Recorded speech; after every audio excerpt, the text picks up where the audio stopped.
Welcome to Twisted TV and welcome to the channel. You're now watching True Twisted Confessions. Confession number 1. Tore off someone's new car bumper when trying to park. One time I was going to the mall when I was 19 years old, in my older Jeep Wrangler, no doors, no top, with an extended hitch on it. I loved the extended hitch. When I backed into spaces, it helped me judge my spacing. Well, normally, I found a parking spot way up front of this busy mall. I took action and hurried to back into that spot. I was rushing, too distracted on a freaking spot than other cars. I backed into the spot. Boom, I hit a goddamn car. I go out to check. It's a freaking brand new Corvette. I felt like I can smell the new car scent from next to it. Panic, sheer panic. My insurance said if I get one accident or ticket that I would be dropped from my policy. I knew there were cameras around the front of the mall. I was doomed for sure. I covered my license plate with a shirt and a bag and drove home. I did not uncover my plate until I was home. The ride was over an hour long. When I pulled away, I heard something dragging. I shit you not, this new car's whole bumper is stuck on my hitch. I didn't hit the car that hard, but I guess it was perfect angle. I managed to damage his radiator.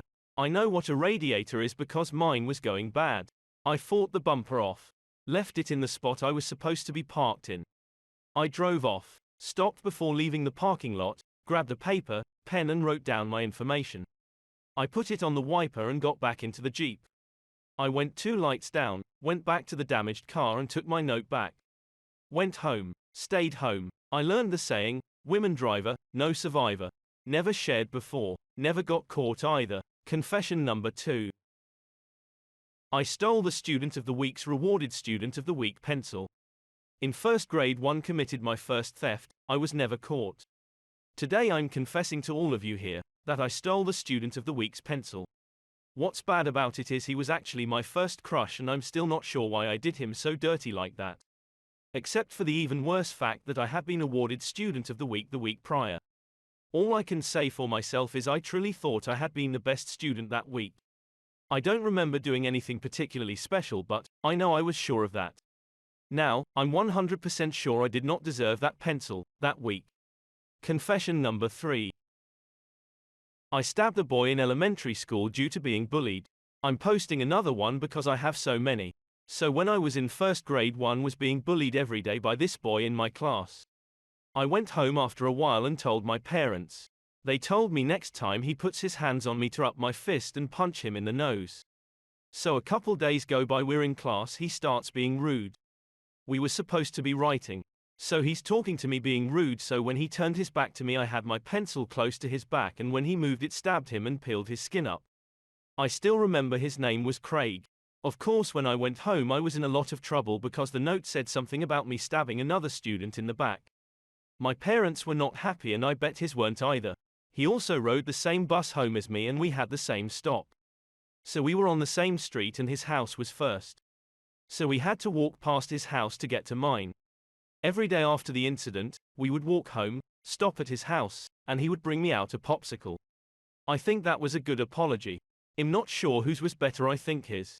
My parents made me write him an apology letter. Confession number 4. I stole a toothbrush from my local Walgreens 14 years ago. I was 11 and I grabbed it because I liked it. Mom told me to put it back and I accidentally put it in my pocket. We walk home and I find the toothbrush in my pocket. Mom smacked me for stealing, but we were home so, yeah. Confession number 5. I stole alcohol from the same store every other day for 2 years without getting caught. I've never told anyone this because obviously it's embarrassing and completely unhinged. This happened during the height of my alcoholism when my family thought I had been recovering. I feel very guilty for lying to them and for betraying the trust they had in me, so I will take this secret to the grave. It's just so crazy that I actually did this and that no one ever knew. I want to tell someone, so I'll post it here. Sorry if it's long. Starting around 2 years ago, during the workday, I would take a 10-minute break and go steal alcohol pretty much every other day. Sometimes 2 days in a row. I worked in an office in a nicer side of town and there was a big chain drugstore about 5 minutes from my workplace. My boss never suspected anything of me. I'd just tell him that I was taking my 10, usually around 10 to 11 a.m., grab my purse, jump in my car and I'd, mostly, be back on time. I'd go to the drugstore, which was normally busy during this time of day, and just head right through the makeup aisle to the back where the pharmacy was so I did not pass the employees in the front. From the pharmacy, the liquor aisle was a straight shot and then I could go back the same way so that it appeared I was leaving from the pharmacy since I did not have a shopping bag. To be honest, I don't really think it would have mattered which route I took, nobody ever noticed me. Now most of the liquor bottles had anti-theft devices on them. This particular store was much more lax than others about this though. The majority of the time, I would just take a plastic bottle of cheap vodka and then I'd walk into an empty aisle without a visible camera and just casually put the bottle in my purse. Then I'd walk out. One day after a few weeks of doing this regularly, I went in and all the bottles were locked with the security cap. Or at least it looked that way. I would always find one bottle that did not have a lock. It was either further behind the others or it was a different brand, type of alcohol, most times more expensive and glass not plastic. You'd think I would have taken that as a warning to stop and that they were catching on, but I continued to go to this same store and do the same thing without ever running into any kind of trouble. To make this story worse, I would also drink at work with my stolen alcohol and, again, nobody ever expressed any kind of notice about this to me. What I'd do is empty out half of a water bottle and fill the rest up with alcohol. I'd usually take a bottle from the work fridge and put in my purse before I left for my break. Or I'd just steal a water bottle from the store too. For over a year, I was drinking every day at work, starting in the morning and just going all day. The rules of normal society and behavior just didn't apply to me anymore. I got away with so much and no one ever said a thing. I'd go out to my car to refill the water bottle with alcohol throughout the day. I'd just hide the bottle under my blouse so it didn't look weird. If you made it this far, please hit that subscribe button so you don't miss out on new content. I'm honestly mortified and thanks for thinking watching. about it. In fact, I can make this story even worse because while drunk at work one afternoon, I went to take my 10 and I fell down in the parking lot and suffered a severe injury that kept me out of work for 3 months on FMLA. No one ever knew that it was because I had been drinking on the job, and when I went back to work, I went right back to doing the same routine. For those who ask why I didn't just buy the alcohol, as part of keeping up the appearance of recovering, I needed to be completely honest about my spending and let my partner check my card for purchases as a way to show him I was not lying to him. I couldn't have bought it without blowing the whole thing. Addiction can make you almost sociopathic, and I have suffered the consequences of my actions and continue to. I know I was wrong. So TLDR, I shoplifted alcohol basically every day from the same drugstore and drank daily at work and never got caught. Edit. I really appreciate all the support. I totally thought I was going to get ripped apart on here. Alcoholism is an ugly, terrible disease and I wouldn't wish it on anyone. I have stopped drinking for the most part, but my brain is still broken and I still have to learn how to live without it. I haven't fully gotten to a place where I'm at peace, but I can tell you that it's night and day from where I used to be. All I can do is be better to myself moving forward. Confession number 6. I stole stuffs from my classmates when I was in 2nd or 3rd grade. When I was in around 2nd or 3rd grade, don't remember properly, I stole stuffs from my classmates, stuffs like mechanical pencils, colorful erasers, etc., nothing expensive. I had no reason to steal, but I did anyways. I stole for no reason. I don't know why I did it, expressionless, and one day I got caught red-handed, cold sweat smile. I stopped after then. I really do regret for what I did back then. And I am sorry for what I did. It's just that I don't know how to forget that incident. I know it's a very small thing, but still I can't forget this incident. Confession number 7. I faked having Tourette's in 7th grade and it haunts me. It's about 4.5 years ago. I wasn't even that young, which makes it so much worse. I had come across this YouTube channel of a girl vlogging her life with Tourette's and I was suddenly convinced I had it and immediately started mimicking the behavior, and I continued to do it at school the next day. I honestly don't recall much, but I remember I would walk around with my friend and I would be excessively loud and I would even drag it into class doing questionable movements and noises. I have no idea how long this lasted and exactly why I was being so hypocritical, but my stomach drops of embarrassment and guilt every time I think about it. Confession number 8. I stole several of my school principal's passwords. When I was in 10th grade, I saw my principal's laptop unmanned, so I went to the sign-in page and clicked Fill Passwords. I wrote him down, logged into his account elsewhere, and changed his passwords. He's a dick. Confession number 9.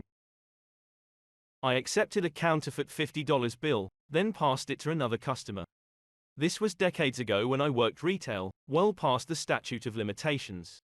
As a high school student, I worked in a mall, which is a place where, once upon a time in the olden days, people would go to shop. One particularly busy day, a customer paid for their purchase with a $50 bill. Something immediately felt off about the bill. The paper was too stiff and smooth. But there was a line and I was rushing, so I accepted the bill and didn't question the customer. Still, something didn't sit right with me, so when the line died down, I opened my cash drawer to take a closer look. This bill was so obviously a fake, I was embarrassed I accepted it. This was almost 30 years ago, and I don't remember what security features bills included in those days, watermarks, ribbons, etc. But even so, it was clear this wasn't legit. As I mentioned earlier, the paper was too smooth and stiff. That was clear as soon as the customer handed it to me, and I kicked myself for not rejecting it then. It also didn't have any of the colored fibers a real bill would have. And the printing was flawed, and not raised like a real bill. Only a fool would have accepted this bill, and I was that fool. I showed the bill to a coworker, and he agreed that it was counterfeit. He probably also agreed I was a fool, but too polite to say so. In truth, I should have just accepted I made a mistake, one that was not going to get me fired, and one that provided a lesson to be more careful in the future. The store could easily absorb a $50 loss. This wasn't going to bring me, or the store, down. Mistakes happen, but I didn't leave it that. Later that day, a customer made a small purchase with a $100 bill.